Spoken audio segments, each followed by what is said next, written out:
നമ്മളിന്ന് പെസക പാലാണ് കാച്ചാൻ പോകുന്നത്. അതിന് വേണ്ടി 2 തേങ്ങയുടെ പാൽ നമ്മൾ ഇവിടെ എടുത്തിട്ടുണ്ട്. പാല് ഇത് 2-3 പാലുകളാണ് ഈ കാണുന്നത്. നമ്മൾ കുറച്ച് അരി എടുത്ത് വറുത്ത് വെച്ചിട്ടുണ്ട്.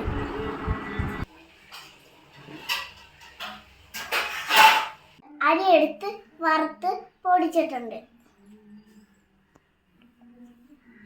പാളയംകുളം പഴം വേണ്ടി അരിഞ്ഞെടുത്തിട്ടുണ്ട്.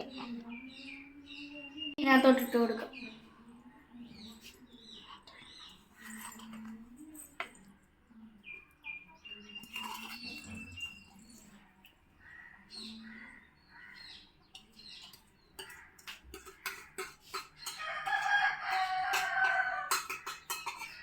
ഇനി ഇത് നമുക്ക് നല്ലോണം കട്ട കെട്ടാതെ ഇളക്കി കൊടുക്കാം.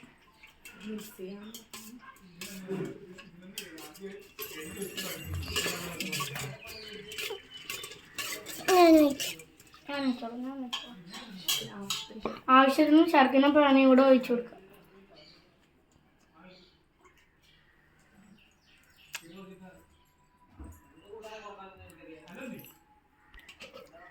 മിക്സ് ചെയ്യാം.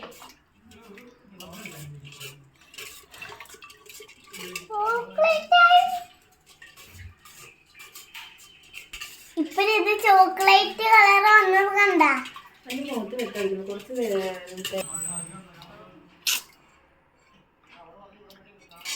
പാൽ ഒഴിച്ചു കൊടുക്കാം.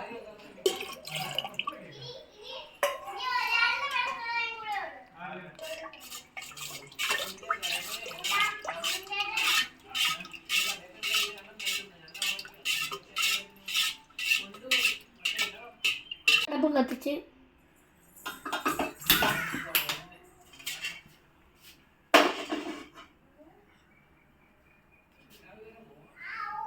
മിക്സ് ചെയ്യാം.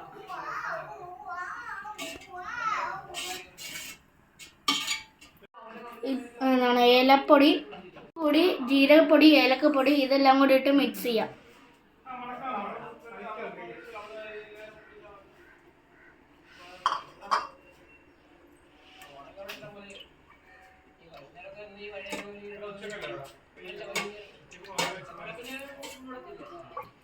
പഴം ഇട്ട് കൊടുക്കാം.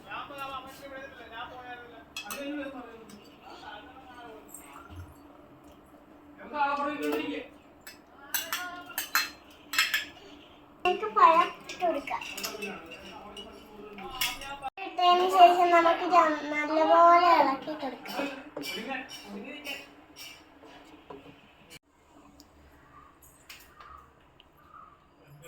തിളച്ച് ചാടി നമുക്കിനി ഗ്യാസ് ഓഫ് ചെയ്യാം.